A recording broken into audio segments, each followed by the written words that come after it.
X has been dead for me this last week or so. It's crazy how it goes up and down. Perfect.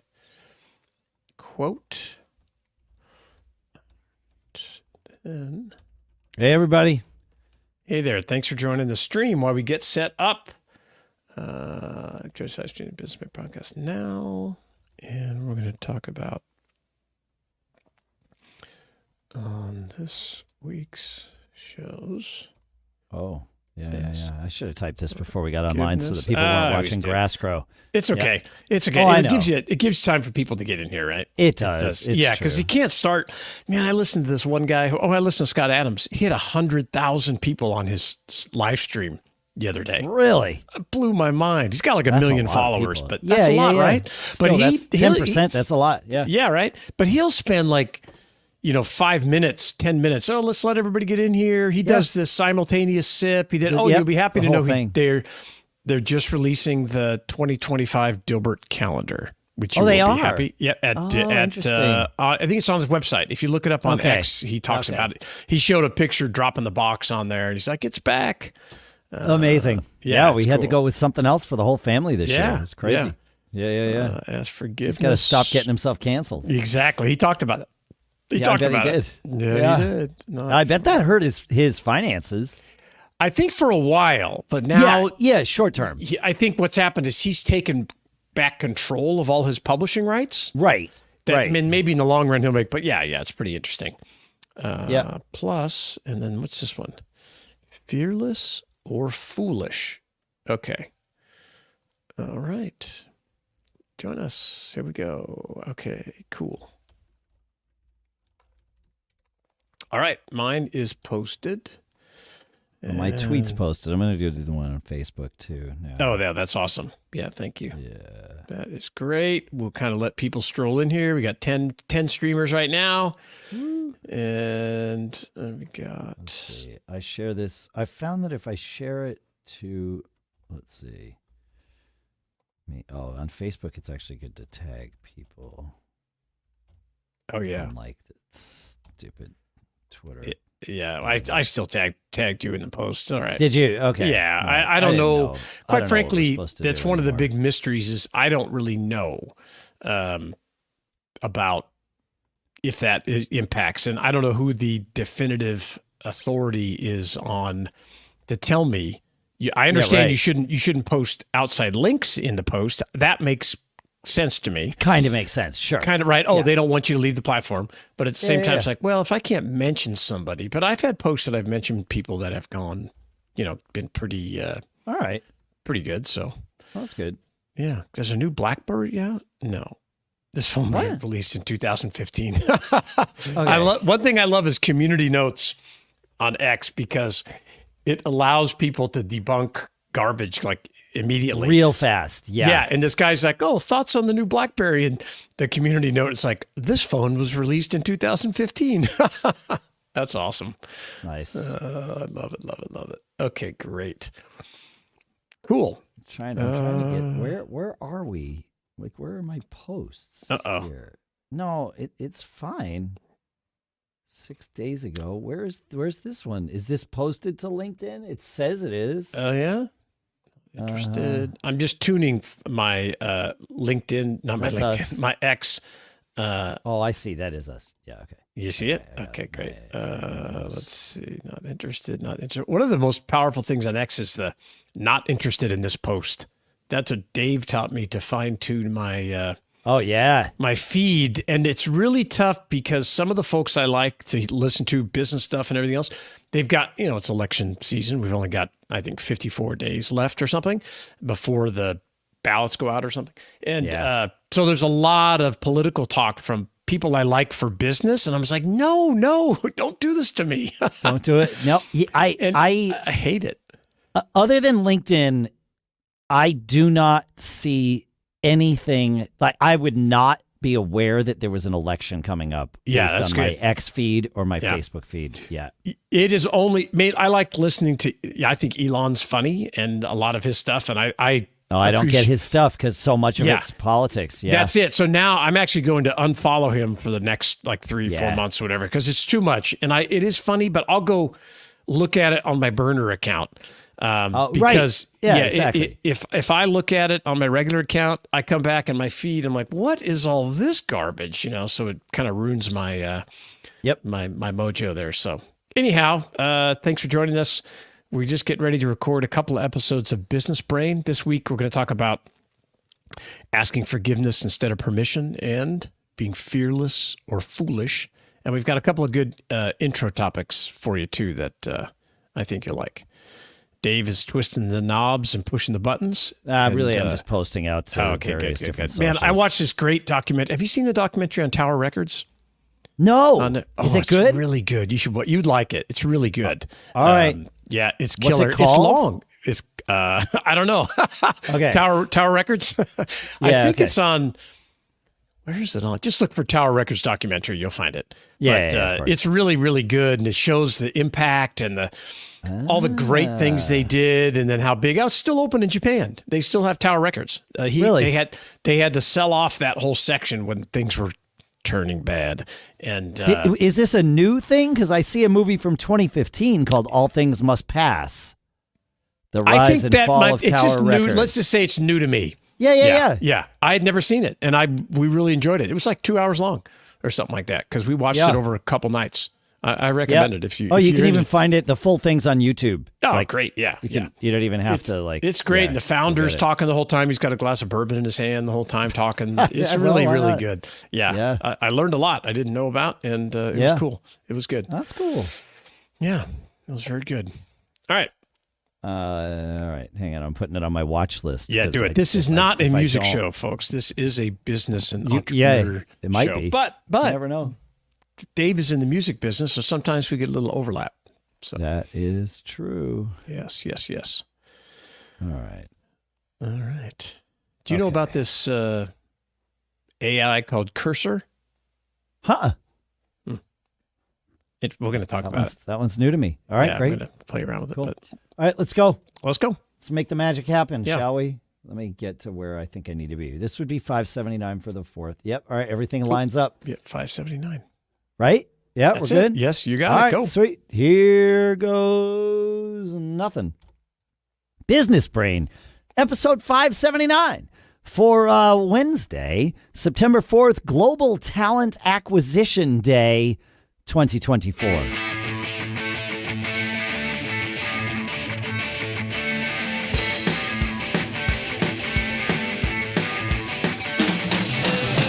Greetings, folks, and welcome to Business Brain, the show where we take an idea or three, we dissect it, we crunch it, we use it, we morph it so that we can each use it to tune our business brains every single time we get together. Here in Durham, New Hampshire, I'm Dave Hamilton. And out here in Northern California, I'm Shannon Jean. I have a question about today's day. Yeah, we're definitely going to talk about it. Global talent acquisition. Is it global talent acquisition or global talent acquisition? So, or both? Well, those would be interesting questions to answer. But here's something even better. Global Talent Acquisition Day is celebrated every year on the first Wednesday in September. This international holiday was introduced in 2018 by KRT Marketing, a talent acquisition agency offering its services to companies worldwide. They created their own day. Why can't we do that? That's what I'm saying is we can do that. But we need to do that. Is there an open day? Is there an open day left? Oh, it doesn't matter. It doesn't matter. When I look, if I look for Wednesday, September 4th, right? Yeah. There are 6 holidays listed for that day. That's a light day. Interesting. Most of the time, it's way more than that. More than that. Yeah. Fascinating. Yeah. I love it. Well, speaking of talent, I want to talk about a little bit this thing. I don't know how this rule came up somehow, but I was thinking about the time when we had somebody working for us, and at Tech Restore, we made all these take apart videos. We used stop motion to make them different. In the stop motion ones, they didn't have anybody in the videos, but we also did videos where we had people that worked for us, and maybe even not their faces, but it could have been their hands or arms, body, whatever it is. Whatever. And I just never thought anything of it until one time we had somebody that left. Oh. And I got a letter from an attorney that said, hey, we do not give you permission to use any of these videos that have me in them. Oh, wow. And these videos had millions of views and link backs and all this kind of stuff. So we had to go wipe those videos out because we didn't have this person's permission. Yeah. So the next thing we introduced to our onboarding packet was a model release form. Yes. And so I posted up on X. You can go read about it at Shannon Jean. I put a template up there this morning. Have your employees or contractors sign a model release form giving you permission to feature their images, their hand, even if it's not their face, their hands, because I guess, there's hand models. I guess that's right. So even if it's not their face, their hand or any part of their body counts as a likeness. So. Yeah, a likeness. And so the model release form gets their permission so that you can do all this stuff and you can film around your building and make a video and all the things that you want to do on social, on your website, all that stuff. And if somebody doesn't want to sign it, it's totally cool. Don't make a big deal of it. Just say, hey, no problem. We just won't feature that person. And, maybe they have to wear a special vest. Yeah, maybe they're in the witness protection program. Yeah, you don't know. You don't know. Yeah. You don't know. So, but, you could have a list depending how many employees you have. But if you have 30 or 40 or under 50 employees, which are kind of my businesses that we grew, it's pretty easy to know, okay, we can film in here now. Oh, hey, let's wait until do this. But it'll save you a lot of headaches. And my guess is most people, unless they have a specific reason why they wouldn't want their likeness, captured, most people would probably sign that happily on the day you're hiring them. They would absolutely not sign that on the day they're leaving the company, whether of their own volition or of your decision. Right. Yeah. Yes. And you can't make it a requirement to get their last check or anything, right? You can't force them to do anything. You can't. No. I've been down this road too. Non-competes are, in the news right now, there's a lot of stuff, the FTC banning non-competes and different things. And that's good. But we really only wanted a non-compete to protect our, quote, trade secrets and our methods and our suppliers and all that kind of stuff. But we had them sign this form as part of the employee manual. And it explained what you can go start another company. I don't care. You can compete with us on a level playing field. But you can't take our suppliers and our customers and start a company down the street. That kind of stuff. Right. So you were protecting intellectual property, which is different than non-compete, right? Correct. So happy to compete with you on a level playing field, even to train you. And maybe the best thing to do is have us invest in your business rather than fight all the time. So I know people that did that. But anyway, model release form. If you want a template at Shannon Jean up on X, you can just grab it and copy and paste it. So I am curious, though, when you hire someone, you are hiring them to do work for you. Yes. Could you have fought this if the attorney came to you and said, look, we didn't give you permission to use, so-and-so didn't give you permission to use their likeness. Okay, great. Fine. So Timmy never said you could use my likeness. However, Timmy got paid to create those videos. So therefore, Timmy's likeness was purchased as part of the employment agreement. Maybe. Yeah, it could be. And maybe you don't even need a separate agreement. Maybe you just need a few paragraphs like in your employee manual or whatever you help onboard or something. I would check with your attorney because I think every state is probably different as well. It's just one of those little things that... ChatGPT says this would be a gray area. Yeah. The person's likeness. But if their job is, if one of their primary responsibilities is creating videos for your company, then it's pretty clear. But if they're like in our case, they were just a technician and we're filming in the tech lab and we're showing this and that and that. I just like to Well, I never did for 10, 15 years, and then I got this letter. I was like, oh, that's silly. So there's one more paragraph or two paragraphs I got to add to this to this event to CYA. But if you know more about this, feedback at businessbrain.show. Come up and tell us, or you can message us on X, DM BizBrain Show is our handle up there, and let us know what you think or what we got wrong or right about it. We'd like to know. Yeah. Before I go into this next thing, Shannon, I have to ask you, are there wind chimes near where you're recording right now? And it's so weird because they've been there for years.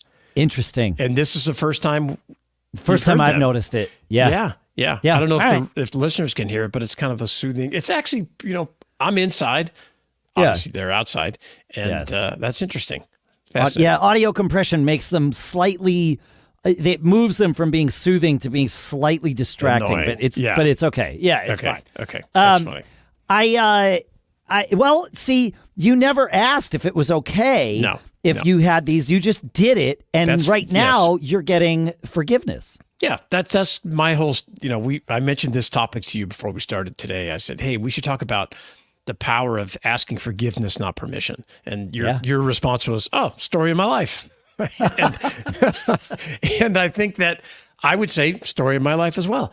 And once you learn, and I want to break this down a little bit, but once you learn that you don't need anybody's permission, that you can just go. And yes, there are repercussions, positive and negative, but getting that framework in your head, it's kind of like that $1,000 switch I talk about a lot. When you make your first $1,000 and you're like, oh wow, I don't need anybody to pay me. I can, pay myself. The ask forgiveness, not permission framework, it just kind of lets you power forward and take action without being concerned that you didn't ask a person, you didn't ask the government, you didn't ask a local whatever. Because I hate that stuff. I'm happy to come back and say, oh, okay, now that we're doing this thing, I guess we need some sort of license. Model release form. I don't know. But to do all that work before is, it's soul sucking. And it takes the joy out of the 0 to 1 experience where you're just starting something out.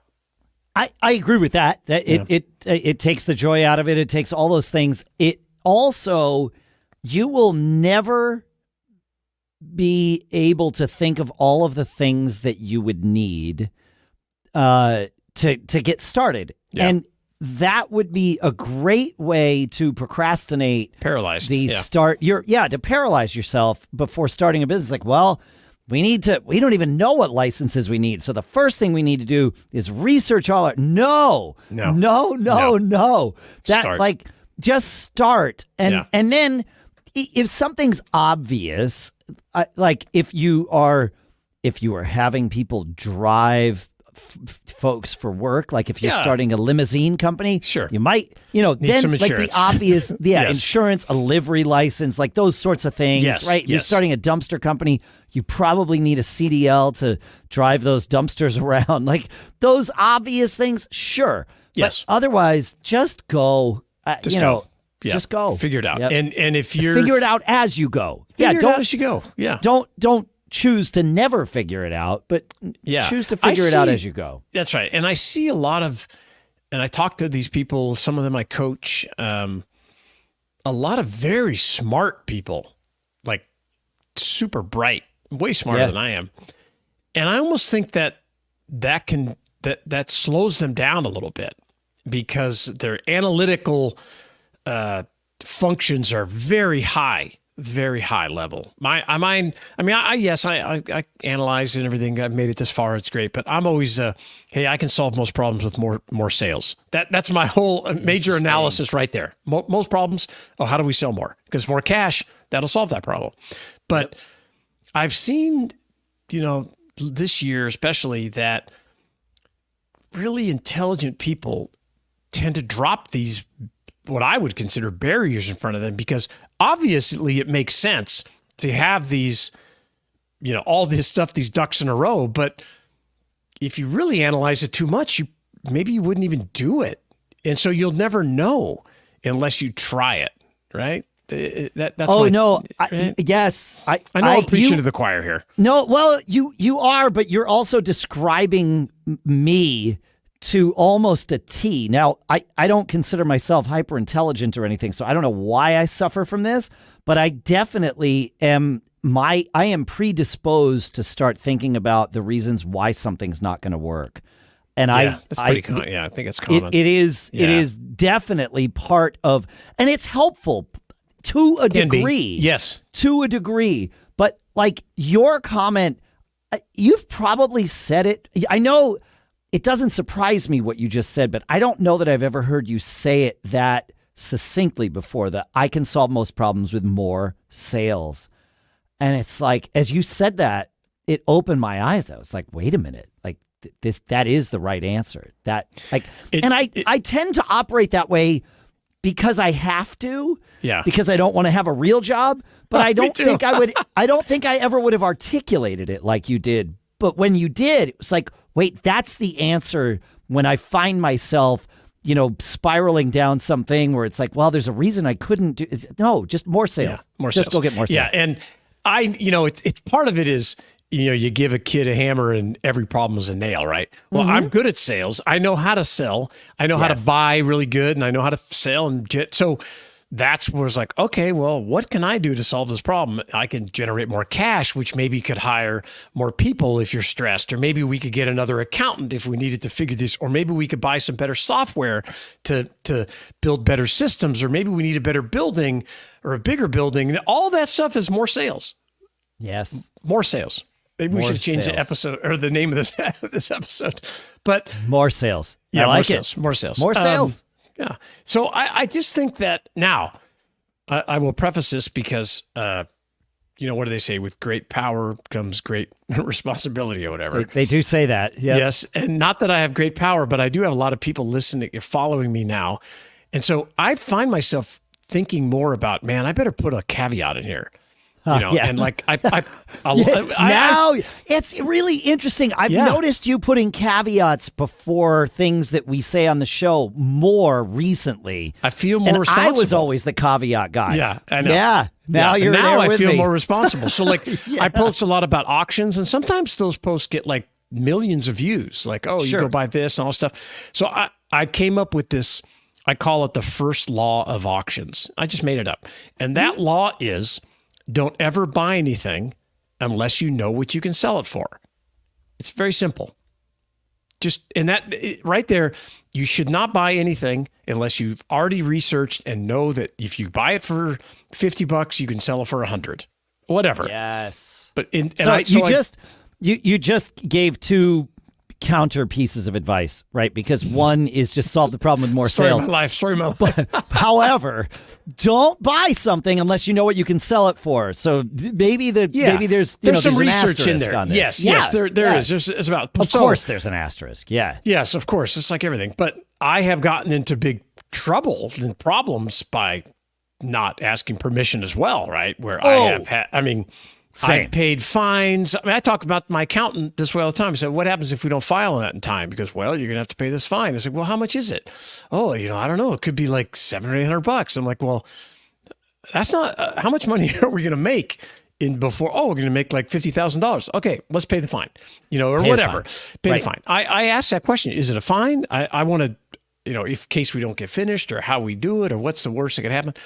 But, I've talked about this before as well. I made $1 million mistake and lost $1 million and had to pay that back, and took 5 years of my life to pay that money back while I was still building another company and everything. So you don't want to take it too far. You don't want to get overconfident. And I would say that probably I was pretty darn confident before I made that decision. I was like, man, I was young.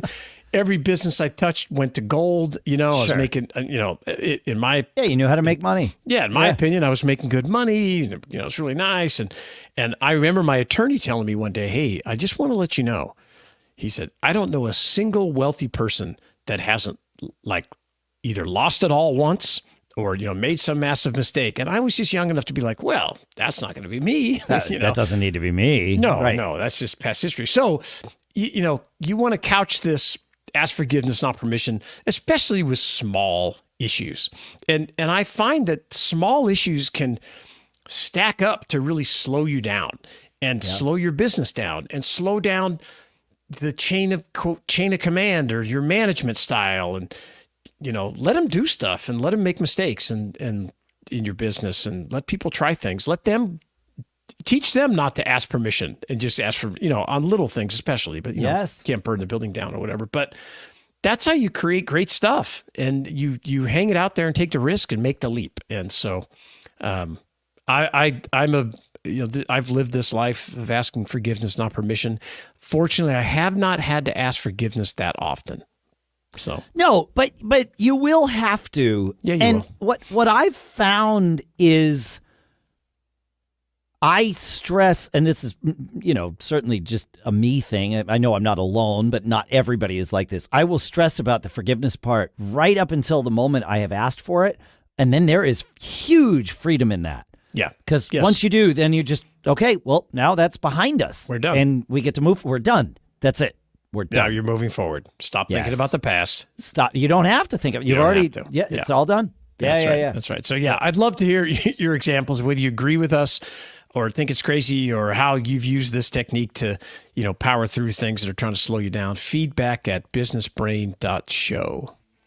I think it's a good tactic, man. Strategy. I do too. Yeah. It's like I said, it's the story of my life. Yep. Feedback@businessbrain.show. We want to hear about your story. We want to share your story. We want to learn together from all of our stories. Feedback@businessbrain.show. Keep living that charmed life, and we'll see you Friday. Sweet. That's good. It's funny how you start talking about that stuff, and then all this other stuff comes rolling into it. Just rolls in. Yep, for sure. Yeah. So if you're listening, you're watching the live stream now, Dave is going to spin the knobs, push the buttons, and I can't spin all the knobs today. I've oh shoot, how long was that episode? I don't know. Yeah, okay. Well, I'm going to make something up. Yep. It'll figure it out. I said that I was having a USB problem before we started the show. Well, there's one device that I did not think to check until we started the show, and that's my Stream Deck here. Oh, yeah. Yeah, that doesn't work. Oh, wow.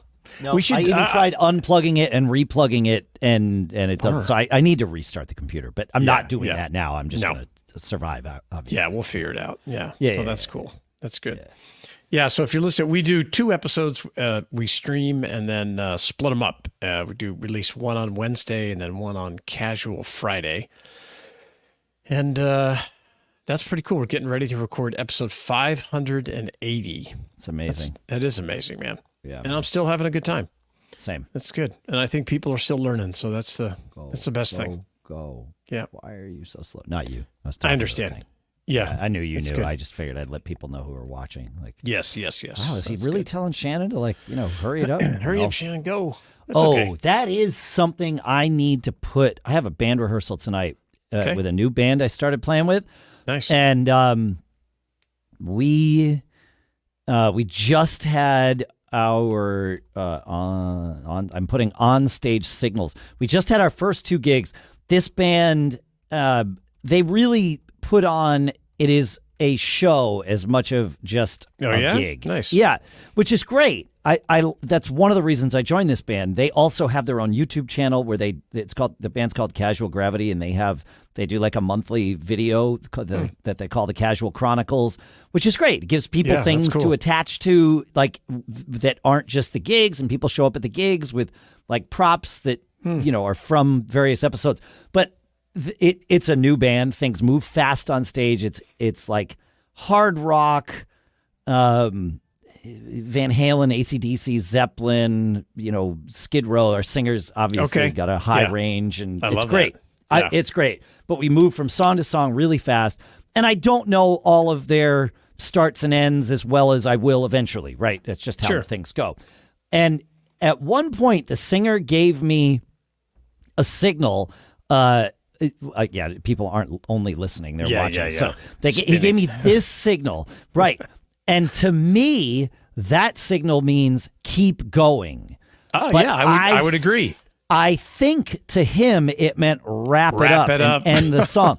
So because I've had one person that I've played in a band with where that meant wrap it up. Everybody else that means keep going, and the cut the throat signal means end it. And tapping on the top of the head means go like back to like the start of the tune. Oh, like that one I don't know. Well, that one's a little tighter, but yeah. But so I need to ask tonight, what does this mean? What did you mean by this? Because I kept going, and I think it was a surprise. Yeah, that's funny. He could put on the back of his T-shirt, all the little symbols and everything. All the symbols. Exactly. And as a drummer, you could look and say, "Oh, I know what that means." I just read the cheat sheet. That's right. That's perfect. All right, I am ready to rock here with the next episode. Yeah. All right. Okay. Good. All right, here we. Oh no, there's one thing I have to do. I have little colored lines that I put in place so that in the agenda document I know exactly where we are. Right on. And now they are moved. So perfect. Here goes nothing. Business Brain, episode 580 for Casual Friday, September 6th.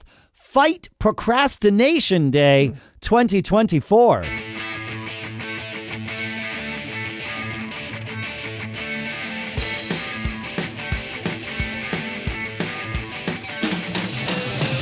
Greetings, folks, and welcome to Business Brain, the show where we take a couple of ideas, we tweak them, we analyze them, we tune them, we use them. Do we tune the ideas? Well, sometimes. We use those ideas to tune our business brains, too, so that we can each keep living those charmed lives here in Durham, New Hampshire. I'm Dave Hamilton. And I'm out here in Northern California. I'm Shannon Jean. Happy Friday, man.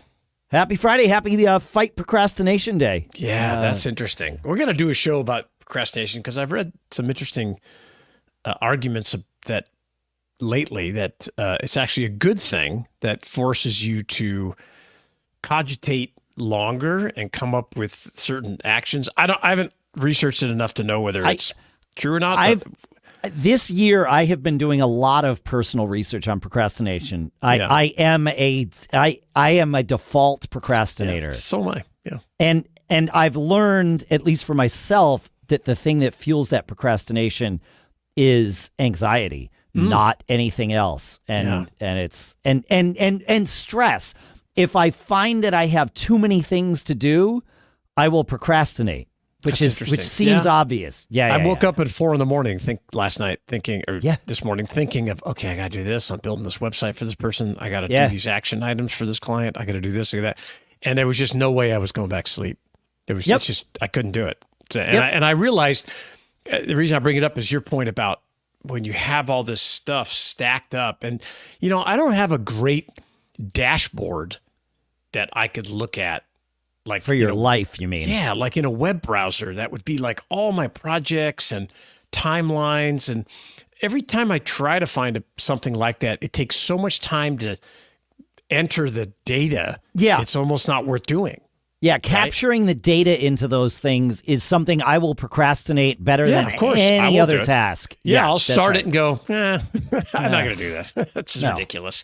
I wonder, though, if I were to hire a virtual assistant to do that for me, and I'm paying them to, as one of their tasks to manage my dashboard, would I be more apt to feed them that data and have them build that dashboard for me? How would you feed it to them? Like talking like this?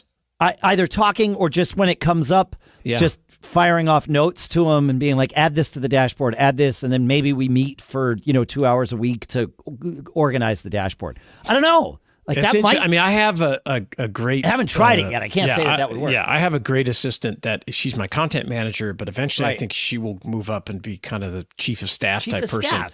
Yeah, and she picks out as we're meeting and does stuff. She does it, but we're still struggling. Like we were using Notion, which is an incredible platform and has all this great stuff. But I don't know that is what I'm looking for in this kind of dashboard. I so we're still looking for stuff, but I do like that idea. I know one content creator that has an hour meeting every day with a different person. Okay. And they disseminate all that data and create content with it, or take action otherwise with it. So you could, try something like that. It could be kind of interesting. Really what I want is my device, whatever it is, to capture that stuff and make sense of it for me. We're not there yet. We're getting close. The tech isn't there, but we're on the path. Have you seen what I really want is Jane from Ender's Game. Yeah, I know. Have you seen this product called Crush the Memory? You should check that out. That's interesting. It was a Kickstarter, and I spoke with the guy who's making it. He's made a bunch of other products, but it's basically a very small little dongle. It doesn't listen. You have to press the button. That's one of the differences between some of these new AIs that listen all the time. Okay. But it takes action. Yeah. And it is, what I like about it is I'm often not in a position to grab my phone to create a note or whatever, this kind of thing. So this small device does it in a little different way. Number one, it's also waterproof or water resistant, or what they call it now. Okay. So you can have it out everywhere. I just don't know whether I will carry a separate device. But it's one more thing. It's one more thing, but it is small. I like how it's not listening all the time. And I mean, and what is it? Is it $100 or something like that? I mean, it's pretty inexpensive. Yeah, so, somewhere in there. So it's I mean, there's some different things you can get. But, $95. Yeah. So I mean, it's a pretty inexpensive experiment to jump into a quasi AI type management. I have not. It doesn't seen know the enough software. I want it to know about my calendar and my email. Like, I agree. I think if we're going to have these things or this functionality, whether it's a separate, it can't be a separate device, but if it's, we also need to change our privacy laws. Yeah. So that the information that I give to this, brain augmentation assistant, it can't be used against me. Not Correct. I just need it to remain private. The private cloud, right? That's what private cloud. Yeah. Limitless is another company that has, is it Limitless? I think it is. But anyway, they have this thing they're called the private cloud where it's totally encrypted and they can't even access it, that kind of thing. So I think you're right. I think we're getting there. And for people like us, it's going to to be amazing. Game changer. I came up with I found earlier today a game changer. About informed delivery with the Postal Service where you get an email every day? Yeah, they scan. I didn't know this, that the Postal Service scans every envelope that runs through their system. And the informed delivery, they send you pictures of that, right? They'll send you pictures and you get a whole summary. Well, I love informed delivery. I have it. It's awesome. Most of the time, I don't need to look at it because I'm going to see it in the mailbox later that day, right? Yeah. Like it's going to be there. But if we're looking for something in particular, whatever, it's nice to be able to wake up and say, okay, that's going to arrive today. Okay, things are good. We have a P.O. box for the business. And up until very recently, like today is the day I found out about it, I kept trying to get informed delivery active for my post office box, and it was a no. Today I went in to ship something and print a label, and it was like, hey, by the way, informed delivery is available for your P.O. box for your business. That's cool. I was like, oh my gosh, this is amazing. So now you can see whether you have to go down there to get it, right? To go get it. That's the thing, is we don't get a ton of mail there, but when we do, I want to go get it. So nice. I can't see it yet. It's the Postal Service. So there's a whole thing. They're going to mail me something to the P.O. box in 3 to 7 days that has a code in it that I got to go type into the website. Yep. They won't tell me when that's in the P.O. box, though. I have to go figure that out. We use it at our house because our house is up on a hill, and the mailboxes, there's like 3 houses on this road, and the mailboxes are all out, way down the road. So you can, do I need to go? I think we go down there once or pick it up once, twice a week. But when you get that, like this morning, Renee pointed out, this thing showed up. I'll go pick it up. I'll go get it. It's handy. It's great. No, it's great. I did notice I have several USPS accounts, a couple for the different businesses, and then a personal one. And then I also created a personal one for the P.O. box. And that one, won't let me subscribe. It has to be a business account tied to a P.O. box. The personal account without a business tied to it won't do it. Won't let me do informed delivery yet. But hey, baby steps. Take what you can. That's cool. Absolutely. That's great. Yeah. Hey, so we had a guy, we've mentioned this guy on the show. I think he was like, I don't know, in the first couple of 100 episodes that we've done, Brian Friss. And he made this comment that really resonated with both Dave and I. And I've mentioned it, hundreds of times. Yeah, countless times. And it was, first he said, which I really respected, is that, hey, we're all afraid. And I thought, man, that's pretty good, vulnerable. It's a natural response. Yes.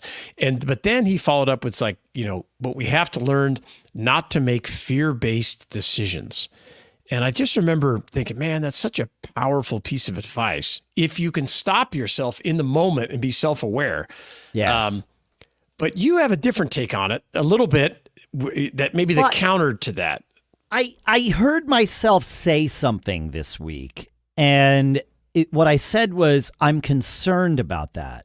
And I sort of stopped and thought, okay, like, that's okay. Obviously, there are things that are going to go well, and there are things that are not going to go well. And it's like, it happens.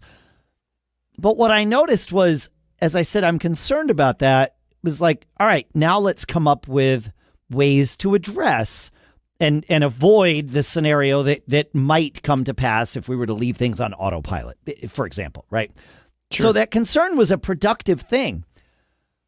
What I didn't say, and what I noticed that I didn't say, was I'm afraid about that. So it's the concern versus fear. Now, I think concern is, I think it's a version of fear, right? They're very related, certainly, but there's degrees of being afraid, and the concern felt like a productive version of fear. I mean, fear is meant to protect us. It right? is, yes. Fear is meant to keep us from being eaten by a lion, right? Yeah. Like that's where it is at our core, and that's super helpful and very necessary. Most of us will never encounter a lion, and so I also have this thing.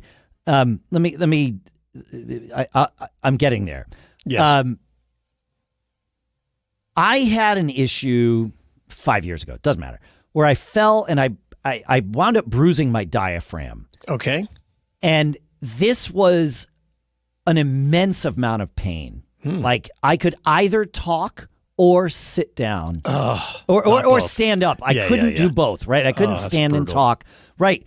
And I remember, and it only lasted for about a day, the severe pain from it. But I was on my couch and I knew that I had to sneeze. Oh. And I wasn't, or a cough or something. I think it was a sneeze. And so I tucked myself into a ball thinking I'm either going to pass out or throw up when I cough or sneeze or whatever's going to happen here. But I'm not in control of that. Right. And so I prepared for this and I sneezed or coughed or whatever it was I had to do. And I didn't pass out, nor did I vomit. And I thought in that moment, okay, I still, even though this is the most pain I've ever been in my life, I still haven't hit 10 on the 1 to 10 pain scale. Okay. Right? Because 10 would be the moment where your body sort of takes over. Yeah. Right? But it didn't. Since that moment, I have realized that my relationship to pain has fundamentally changed. Things that I thought were painful before that moment don't register as being all that painful. And it's because my brain didn't know what my body was capable of. And it still doesn't know. I could say that was a 9 that day, but maybe it was a 7. Maybe I can take even more, right? Like, sure. I don't know. And so, but I do know, I remember joking to my wife in that moment. I was like, if I've ever answered higher than a 3 or a 4 on those 1 to 10 scales, I'm going to need those pages back and correct them because I'd never experienced anything like this. It's a new baseline. Yeah. It's a new baseline. And I think fear works the same way because I have not experienced being chased by a lion and literally fearing for my life in that moment. I don't have that I don't know what amount of fear I am capable of. And because of that, these amounts of fear that I do experience seem larger than they probably are. Sure. Oh yeah, we always we always well your $1 million mistake, right? That you aren't afraid of that kind of thing anymore because you aren't as afraid of that kind of thing anymore. You got to the other side. You got to the other side. You survived it. You survived it. And there's these things that as we have experience and as we have failures, we learn, we don't have to be as afraid. And I think that's why I noticed when I said, I'm concerned about this. I'm not. And it was like, 10 years ago, I might have actually been like, actually afraid of this, but it's like, I've learned that this is going to be okay, and but we have to address it. We can't ignore it. Sure. But we can address it. We are capable. Right? It's manageable. Yeah. It's like we can solve problems with more sales thing. It's like you say that because you've done it. Yeah, that's right. For me, I have a couple of comments. One is the trick I use in my head is I often think about what right after it happens. Where will I be? I'm gonna whatever. I'm speaking in front of 500 people today. Yeah, that's not the most comfortable thing, but you know what? By 4:00, I'll be driving back home, and it'll be done, and I'll be chilling. I'll relax and come home. So I do the same thing. Yeah. So like when I'm about to do something, I say, well, in 90 minutes, this will have ended. That's exactly right. It will be over. It will have ended. It'll end. Those are the words I say, and it's like, well, it helps. Okay, it helps. Whether you're going to do a meeting, an interview, whatever it is. And the other thing, that I think about fears, like I have a significant fear of failure, and so that does get me to make decisions based on that. But it's on the flip side, right? It doesn't hold me back. It pushes me forward because. For years, when I used to drive to work in the morning, there was this guy, homeless guy on the side at the 7-Eleven on the side of the road when we were going to my warehouse. And over the years, I just kind of saw his condition. It's rough living on the street, right? Yeah, this guy and looked this and everything. Man, I thought, boy, that could be me, man. If I had made some, bad decisions, or if I took my foot off the gas, and, I really value the life that I've lived. I mean, there's no doubt about it, but it's taken a tremendous amount of work. Thankfully, I enjoy that work, but I still to this day have this, it motivates me every day. I have this fear of failure. I don't want to fail. I have this new thing. I don't know, you're not watching it, or if you're not watching this, but I got this, you're not gonna be able to see that, but I'll read it to you. This fortune last night. It looks like a fortune from a fortune cookie. Yeah. You will soon embark on a lucrative business venture. And I'm just like, cool. Here we go again. Here we go again. Yep. And I love it because it's that abundance mindset. That there's enough out there for all of us. Oh, the pie is infinite. And you can just keep slicing it up and developing something else, keep building. And so, I don't make fear-based decisions in the sense that, I'm afraid something bad will happen or whatever, but I do make fear-based decisions of, man, I got to get up. I got to hustle. And I've achieved some stuff in my life and at some level, but there's a lot more I want to do. And I constantly tell myself, everything you want is right on the other side of taking that action. Yes. Do you find it, because I'm like you, fear, it drives me, the fear of failure as a permanent state drives me. Oh my gosh! Right? Like Could you imagine? Fear of failing. No, I fail all the time, but that's different than failure. Different. Like in my mind, to be a failure. The fear of being a failure. That's the thing that drives me. And I don't. I will always admit. Everybody says, "Oh, you shouldn't care what people think." I care what people think. I can't not care what people think. I'm sorry, especially my wife and my kids. So. My mom, the people that matter to you, you care people what all they around think. me. I want to be seen as a success. Who doesn't? And so, this concept, if I failed in some huge negative way and could not recover, that's what allowed me to continue to build my company as I paid back $1 million from a massive mistake that I made. So that fear it's powerful, man. I feel it in my gut. Oh, that's the thing that drives me every day is the fear of being a failure, not the fear of failing. A fear of being a failure. Yeah. And as a permanent state. Yes. Yeah. And I kind of look at it. I was going to ask, do you find yourself ever fearing success? I never worried about stuff until I was I would consider very successful. Yeah. I felt rich my whole life. When I had a pickup truck and my wife, we were young, and man, I was working for myself. I was like, nobody told me it could be this good. Nobody told me. I remember when I first made like 60 grand a year or something. Dude, and I was like killing it. I was killing it. I had everything I wanted. Yep. That's right. Yep. Everything. And so I've always felt rich and wealthy and this kind of stuff because I've lived that kind of a life. But it's that abundance mindset, man. Yeah. But I never worried about money until I had it. Then I was like, what if I lose it? What if I lose? And I was like, that's stupid. Yes. So that was one of the reasons why when we had big revenue events, we always got rid of that. It never sat in where I had my access. I would go buy some assets, buy another rental, invest in the thing, put it with the investment advisor. Don't even look at it because I don't want to look in the bank. I think it gives you that. It's easy to get complacent when you're looking at a lot of money, and it's easy to spend a lot of money because you're like, oh, I can afford that. And any amount can be a lot of money, right? Yeah, it doesn't matter. It's all relative. I get excited when I get $100 bill. Are you kidding me? I'm totally that way. My wife's like, oh, just sold a pair of shoes, made $50. I'm like, dude, that is awesome. That's great. That is great. I felt great walking out of these gigs this weekend. I actually got paid in cash. The first time in a while. That's sweet. There was one gig where the band leader was paying us in front. It was a private party at a campground. It was awesome. The gig went great. I had forgotten what the total number was that the band was being paid. I know that I was told it initially. Everything's transparent. But he divvied up the money and handed it to each of the, there's 4 people in the band. So he handed us, the 3 of us, our share. And but the people who hired us were standing right there. And so he didn't go through in detail, of course, what the breakdown was for obvious reasons.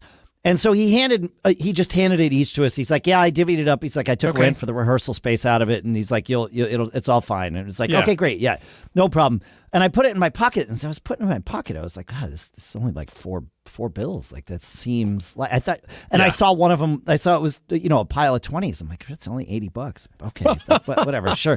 I get to my car and I pull it out of my pocket. I'm like, oh no, it's way more than $80. Oh, that's okay. Good. Yeah, this is great. That's pretty funny. Yeah, that's good. Yeah, but it was like, I had fun. $80, whatever. Yeah. Like that's fine. Hey. Great. Oh, yeah. Sure. No problem. And then I look at the car. It's like, oh, bonus. Yeah, that's cool. That's it's that abundance. It's like, and I think that abundance framework also, I think it just makes you feel valuable, right? Everybody wants to feel valuable, have purpose, all that kind of stuff. But I love giving away information. I love doing this show.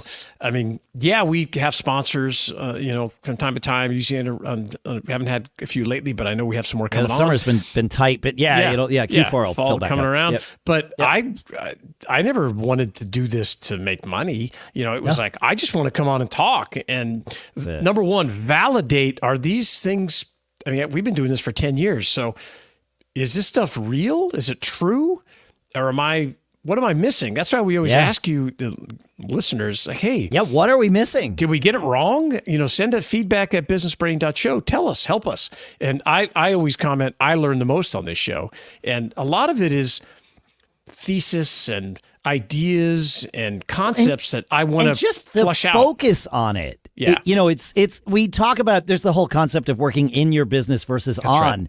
This is on. This is the working on part of the working on your business part. I used to record this show in my office at Tech Restore. I would close my door as a guy, and I put the recording on, and so I would stop.